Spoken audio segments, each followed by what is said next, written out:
The diplomatic assembly room on the space station bristled with tension. Representatives from every species in the Galactic Council watched, a mixture of skepticism and relief evident on their faces as they stared at the single human seated across the table. Commander Mira Daniels had her hands folded calmly, a slight smirk tugging at the corner of her mouth. Her relaxed demeanor stood in stark contrast to the Council's palpable anxiety. The crisis was simple, yet devastating. A rogue Warfleet of Andraxian warships, heavily armed and currently laying waste to unprotected outposts along the outer fringes. Each day they advanced, and each day more systems fell silent. The Andraxians were relentless, and the Council's military, spread thin after decades of peace, was helpless to stop them. The Galactic Council had no choice but to turn to humans, the only species in the galaxy whose response to danger was, as always, bravado. "You understand," murmured the towering Serac representative, his blue skin a shade lighter than usual as he scrutinized Mira, "that if the Andraxians reach the inner systems, the losses will be catastrophic." Commander Daniels nodded, her expression unwavering. "Believe me, we know. That's why we're here." The representative shifted. "And you're confident. Your fleet, your tactics." Mira's smirk broadened. "We got this." The council members exchanged uncertain glances. They'd dealt with humans long enough to know they had a tendency toward bravado, but there was something different in Mira's tone, something almost assured. The Seychalkian ambassador, a small, skittering creature who'd been nervously clicking his claws, finally voiced the doubt gnawing at all of them.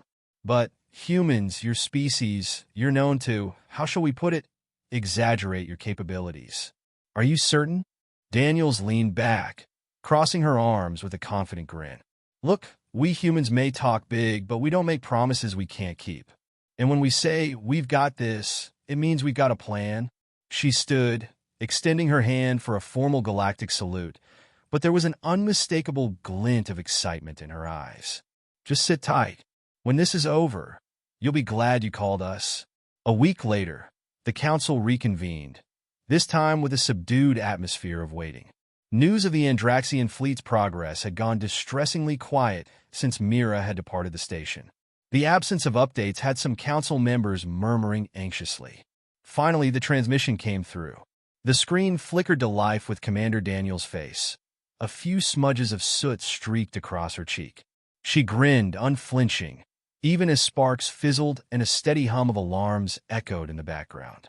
"Council, reporting in," she said, wiping the soot off her face with the back of her hand. "The Andraxian fleet is no longer a threat." A collective gasp swept through the room. "They're defeated?" asked the Serac representative, stunned. "Destroyed, detained, neutralized. However you'd like to phrase it," Mira replied, the smugness in her voice unmistakable. "Their flagship was particularly tricky, but we found a way." The Chalkian ambassador leaned forward, his eyes wide. "But how? Your fleet was what? Barely a fraction of their size." Mira's grin widened. "A fraction, sure. But size doesn't mean much if you can outmaneuver your enemy and anticipate their moves." She gestured to her crew behind her, who were exchanging high fives and grinning as if they'd just come back from a simple training mission, not a life-or-death space battle. "Humans," barked an annoyed representative from the Agalar system. "You always say, 'We've got this,' as though it's some magical solution. How is it that a force as small as yours defeated an Andraxian warfleet?" Mira shrugged, nonchalant. "We might not always be entirely honest when we say, 'We've got this.' At least, not about the how. But when it matters, we get the job done. We improvise, we adapt, and we don't stop until we win. That's the truth." The Serac representative, unable to contain his curiosity, demanded, "But what exactly did you do?" Mira leaned closer to the screen, her eyes bright. "It's a mix of stealth tech, a few well-placed EMP mines, and some very unconventional tactics. Let's just say the Andraxians had a few surprises waiting for them. Like I said, we don't always give away everything up front." She winked. "You know us humans. Always good for a surprise." The room erupted into murmurs, council members both amazed and unsettled. They called humans liars, and, in a way, they were right. But for once, they were grateful. The humans' "we've got this" might have been an overstatement, a euphemism for countless risky, improvisational tactics, but it had worked. Commander Daniels' voice broke through the hum of voices. "Anyway, we'll be heading back soon. The Andraxians won't be bothering you again. You might want to reinforce those outposts in the meantime, though." Commander Daniels, the Serac representative, said with a newfound respect in his voice. "Thank you. You have our gratitude." Mira gave a nod. "It's what we do." Her eyes sparkled with mischief, and she added, almost in a whisper, "Next time, don't worry so much. When humans say, 'We've got this,' we mean it." And with that, the transmission cut off.